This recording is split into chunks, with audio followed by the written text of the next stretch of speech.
大家好，歡迎大家翻嚟我嘅 channel。今日呢條片就係台北戰利品分享啦。其實我都有好多年冇去過台北噶啦，所以台北呢個地方對我嚟講咧都係充滿新鮮感噶。因為有好多牌子都我冇接觸過、冇聽過，所以今次咧好似發現新大陸咁樣。再加上台北啲嘢，我覺得比香港價錢上都係更加相宜，尤其是衫褲鞋襪。咁所以今次咧，我覺得喺台北買嘅嘢咧係比我想象中多好多。所以今日呢條片分享嘅嘢咧，數量都會有啲多㗎，所以我哋而家事不宜遲，即刻開始啦！喺台北又點可以唔買美妝產品呢？通常我去台北行嘅都會係屈臣氏啦、康是美同埋寶雅。我今次去台北之前都有上網做下功課，睇下大家有冇啲推介覺得好用嘅嘢同埋一定要買嘅嘢。所以今次咧都係有張 checklist 啦，而 checklist 裏邊嘅嘢咧我都差唔多買得晒。首先想介紹嘅牌子就係 Solon 呢個牌子。Solon 係一個台灣牌子，佢嘅產品嘅價錢超級相宜之餘，我覺得佢嘅質素咧都係非常之好嘅，因為我喺嗰度買咗幾樣嘢咧，我覺得都好用嘅。首先就係有呢一支，呢一個我係未用嘅，但我上網係見到超級多好評。呢一支係一支 make up base 嚟嘅，而佢主打係保濕同埋修飾毛孔。呢一支係超級難揾咯，我行咗幾間康是美同屈臣氏先揾得到啊！所以呢一支係一支大人氣嘅產品嚟嘅。擠出嚟大家會見到佢係有少少透明啦，同埋佢係非常之清爽啊。雖然佢係主打保濕啦，但係佢係一啲滋潤感、一啲油膩感都冇，同埋搽咗上去之後，啲毛孔同埋肌膚紋理好似真係 blur 咗咁樣啦。佢搽咗上手嘅感覺係好似冇搽過任何嘢咁樣啦，完全冇負擔，但係 feel 到啲皮膚咧係滑咗嘅。咁所以呢一支我覺得都幾適合香港呢啲咁熱咁濕焗嘅環境之下使用。之後就想介紹 Solon 一系列關於底妝嘅產品啦。首先介紹咗呢一支粉底液先。其實我本身係冇諗過買呢一支粉底液㗎，但係我係喺做功課嗰陣見到好多人介紹呢一支粉底液，再加上喺屈臣氏買嘢嗰陣咧，見到 Solon 一系列嘅產品有8折喎，同埋呢一支粉底我係行咗好多間都見到佢冇貨，所以我去到某一間屈臣氏見到佢有貨嗰陣咧，就即刻買咗啦。呢一支粉底佢係有2個色號嘅，咁我買嘅就係 W30，呢一支都係我買嗰陣嘅最後一支嚟㗎啦，所以呢一支係超級難買嘅都係。佢嘅價錢我冇記錯折咗之後咧係唔使100蚊港幣嘅。打開咗就係一個擠妝嘅包裝，而擠咗出嚟，大家都見到佢唔係一個話非常之水狀嘅粉底啦。呢一支我已經用過㗎啦，佢搽上面嘅感覺係好清爽，又係完全唔覺得搽咗粉底咁樣。但係佢會提供到一定嘅遮瑕度啦，同埋佢修飾毛孔嘅功能咧，我覺得都幾好㗎。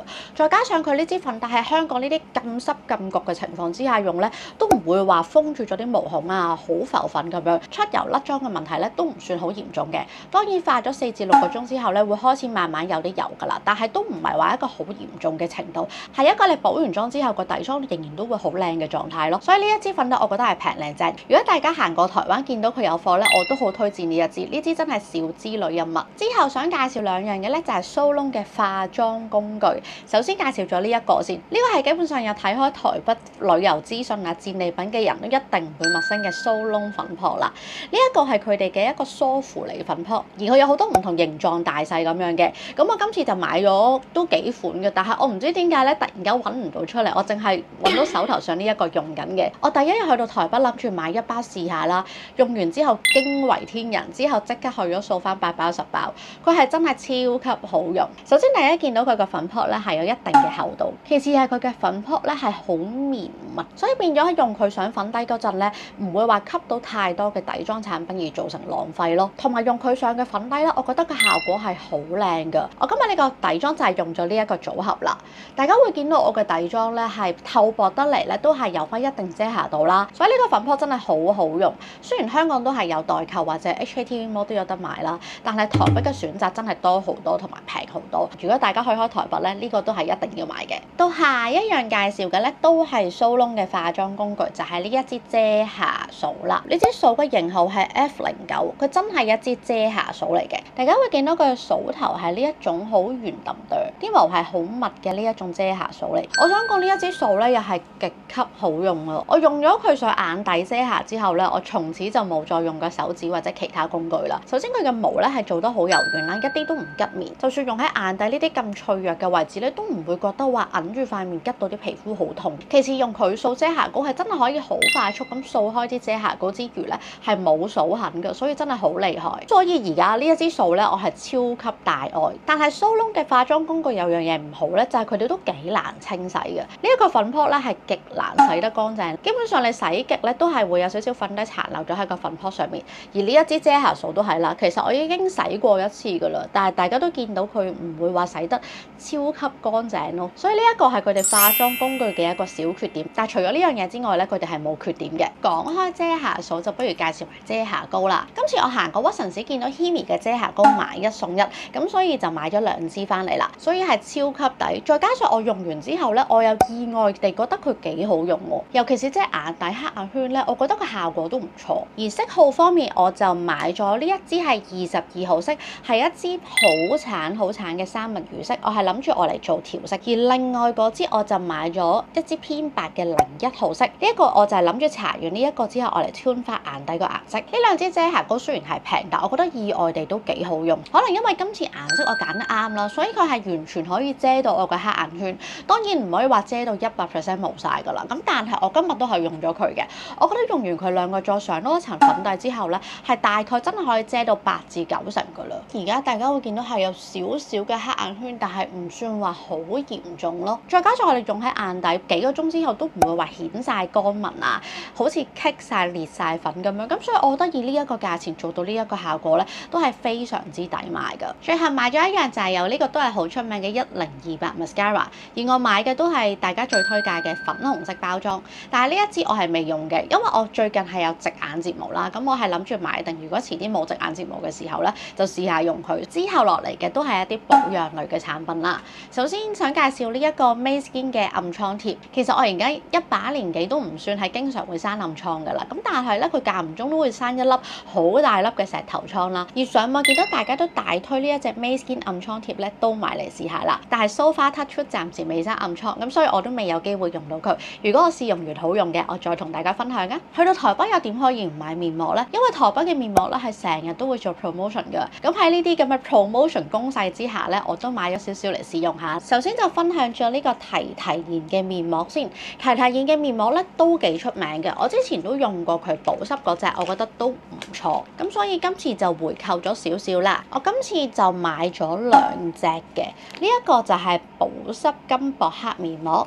同埋呢一個係美白面膜嚟嘅，呢2隻都係我上網做功課見到最多人推薦嘅嗰2隻啦，咁所以我就每樣買咗幾塊嚟試。不過呢個我就未試用。之後就見到呢2盒好得意嘅面膜，我會買佢哋係完全因為佢哋啲名吸引咗我。呢一個係前男友超後悔吸睛面膜，而呢一個係跑趴超貼妝保濕面膜。我覺得佢哋啲名係改得超搞笑，唔應該係一個面膜會有嘅名嚟嘅。咁所以因為佢哋嘅創意咧，我都買咗嚟試下啦。咁但係呢2盒我都係未試。之後就有我的心機呢個牌子，我就買咗2盒。會揀呢一盒係因為我見佢好似攞咗好多獎，而藍色呢一個係高效安瓶保濕補水面膜，而橙色呢一個咧係一個維他命 C 亮白面膜。佢哋呢一個系列都主打每一塊面膜入邊咧都會有一支安瓶喺入邊啦，即係佢個精華量係超級多啦。同埋呢個面膜都主打有美容油嘅成分喺入邊啦，市面上唔係太多面膜會有呢個美容油嘅成分喺入邊，咁所以呢2盒咧我都諗住買嚟冬天試下。而最後呢2盒面膜咧都係偏貴㗎啦，牌子就係呢個阿元，即係賣嗰個天然草本番梘嗰個牌子。呢2盒夾埋咧係要699蚊台幣2盒，其實喺台灣嘅面膜入邊嚟講咧，我覺得都算係偏貴㗎啦。咁我買咗呢1盒咧係保濕面膜，而呢一個咧就係一個美白面膜。保濕面膜呢個我已經試用咗1塊㗎啦，但係用完之後我覺得冇乜特別，佢嘅保濕效果唔算係好出眾咯。我敷完之後仍然都覺得塊面有少少乾喎，咁我就覺得佢唔值呢個價錢咯。咁所以如果大家去台灣見到佢咧，係可以唔需要買。美妝類嘅嘢咧就係頭先介紹嘅咁多啫，我覺得都唔算係買咗非常多啦。餘下落嚟就係一啲衫褲鞋襪同埋雜物類啦。不如首先就介紹咗雜物類先啦，因為其實都唔係好多㗎咋。第一樣就有呢個去到台灣都必買嘅紅寶貝，因為台灣買其實都係平少少啦，擺喺衣櫃或者 lock 喺入邊咧都係超級香嘅。而今次我買就79蚊1盒，我覺得好似貴過以前買嘅，咁所以我今次都淨係買咗2盒啫。每次去台灣我都會去誠品行個圈嘅，因為喺台灣買書咧係真係平過香港好多。講緊好多書喺台灣買咧，係講緊有7折或者半價添啊！咁所以我今次就入手咗呢5本書啦。呢5本全部都係 Chiikawa 嘅書嚟㗎。喺香港佢哋賣好貴啊，香港係講緊賣93蚊港幣一本，所以我一路都唔捨得買。但喺台灣咧，佢本身本書已經平啲㗎啦，佢係280蚊台幣，而我今次仲撞正75折一本啊！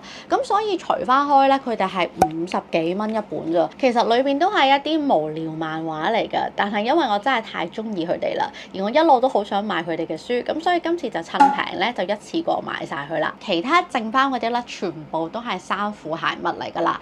我今次喺台灣咧，好似失心瘋咁樣買咗勁多衫，因為台灣嘅衫我覺得佢哋嘅設計啦、款式啦、厚薄程度都係非常之適合香港着嘅，咁所以今次咧都一口氣買咗一堆衫，諗住將衣櫃嘅衫換咗佢。首先想介紹去到台灣一定要買嘅 Parcel， 我覺得 Parcel 嘅衫係比較偏向簡單款百搭為主，而我平時嘅穿衣風格咧都係咁樣，咁所以今次喺入邊都買咗幾多衫下㗎。首先就有3件打底衫，黑白呢2件咧其實都係同一個系列同一款嚟嘅，只不過唔同色嘅啫。大家會見到呢一件打底背心咧，佢呢一度係做咗一定嘅厚度嘅，所以變咗包覆你嘅富裕同埋呢度嘅肉嘅程度咧，我試咗上身，我覺得都係唔錯嘅。着完之後唔會話好顯肥啊，好似好多肉咁樣咯。再加上佢呢一件背心咧，本身已經有 pad 喺入邊噶啦。再喺香港呢啲咁熱嘅天氣，你唔使 extra 再着一件內衣喺入邊，所以呢一件背心我覺得佢嘅設計上啊、版型啊都係做得非常好嘅。另外就買咗呢一件都係簡單百搭嘅黑色針織衫，呢一件係我見啲 sales 個個身上面都着住一件，覺得幾顯手幾好睇啦，咁就買埋佢啦。佢嘅質地咧都係幾舒服嘅，佢完全唔拮肉啦，同埋唔會好厚，我覺得都係適合香港呢啲天氣着。而下身都買咗2條裙褲，買咗一黑一白，都係啲簡單易襯嘅款式嚟嘅。再加上佢係一條裙褲嚟嘅，咁就粗魯啲咧都唔擔心會走光啦。我覺得 Parcel 佢哋嘅衫咧都算係平靚正，因為喺香港就算用同一個價錢買到嘅衫咧，都唔會佢哋呢個質素。佢哋嘅衫嘅布料都係好舒服啦，同埋版型我覺得都幾唔錯，幾好睇。咁所以 Parcel 嘅衫咧我都係幾推薦。Parcel 其實佢喺台北都有幾間分店，頭先嗰堆衫就全部都係喺中山區嗰間 You Are Living 嗰度買。中山嗰間 You Are Living 除咗有 Parcel 之外，佢仲會有其他牌子喺入邊。而喺嗰間 You Are Living 入邊，我冇記錯係2樓啊，好似就係賣呢一個牌子叫做 Mercy。我之前係唔識呢個牌子㗎，咁但係今次入去行咗咧，覺得佢哋啲衫都係幾靚。但係呢一個牌子嘅衫就會比 Parcel 嘅衫 colourful 啲啦，同埋個款式咧都會浮誇啲。首先第一條就會有呢一個黑色嘅吊帶連身裙，呢條裙佢係用咗一個類似牛仔布一個好堅挺嘅質地，同埋我覺得呢條裙嘅版型咧都做得幾好㗎。雖然佢係好貼身啦，但係佢一啲都唔顯胖嘅，反而我覺得佢喺腰位、hip 位、大髀位都有做到一個收咗入去嘅剪裁，所以呢條裙我係試咗上身之後覺得好顯瘦啦。再加上我嘅衣櫃係冇一條咁嘅裙，咁所以就即刻買咗啦。另外就喺同一個牌子買咗一條黑色褲，但係佢喺個褲腳嗰度咧就做咗一個少少喇叭形嘅設計。呢條褲點解我會買佢？係因為佢掛咗喺度有一排唔同顏色一模一樣嘅褲，而佢哋標榜呢一條咧係顯瘦神褲，再加上話唔知買咗幾多千萬條咁樣啦，所以我覺得哇，有冇咁厲害啊？咁啊求其攞一條黑色去試啦，試完之後真係不得了。首先佢係超級顯瘦。因為我嘅大髀位同 hip 位咧都唔係瘦嘅，咁所以如果着呢啲好貼身嘅褲咧，我會係一個葫蘆咁嘅身形，係一啲都唔好睇。咁但係呢一條褲，我覺得佢係可以收翻我嘅 hip 位同大髀入去。其次係佢呢個褲腳嘅小喇叭設計咧，我覺得都幾好睇喎。佢個長度咧唔會係拖晒地咁樣，而係啱啱好嘅。再加上因為呢個高腰嘅設計啦，着完之後成個人嘅比例好似真係即刻拉長咗、高咗咁樣。所以呢條褲我覺得係乜嘢身形嘅人咧都會着得好睇嘅。加上呢條褲係台灣製造嘅，同埋佢都唔係貴嘅，好似都係200零蚊港幣嘅咋，咁所以咧都忍唔住買埋佢啦。下一個牌子就係一個比較平價少少嘅牌子，就係呢一個。而我喺佢呢度買咗4件衫，每一件咧都係唔過100蚊台幣，但係個質素都係非常之好。首先就有呢一件背心。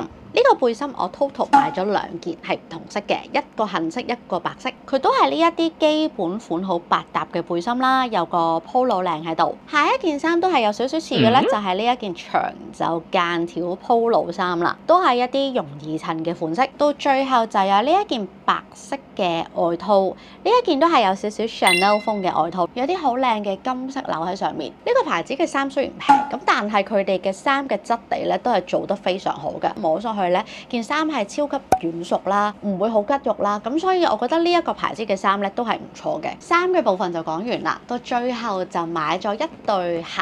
呢一對鞋係 Grace Gift Crossover Paul and Joe，就係呢一對波鞋啦。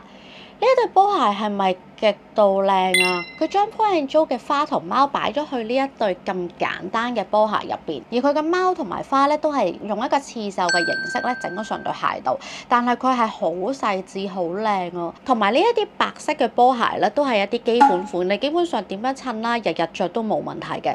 同埋佢呢一對鞋嘅鞋底咧，雖然就唔係好高，都唔係有啲 air 嘅設計，咁但係着上去咧又神奇地好舒服嘅喎，好似踩住咗一個軟墊咁樣行路，所以呢對鞋我買完之後咧都係超級中意，冇後悔買佢。今次呢條台北戰利品分享去到呢度就差唔多啦，希望各位觀眾中意我以上嘅介紹啦，或者有冇啲觀眾覺得有啲咩係台北必買而我冇買到嘅咧，都可以喺樓下留言話俾我知嘅喎，同埋唔好唔記得俾個 like 支持下我 ，subscribe 我個 channel，我哋下條片再見啦，拜拜。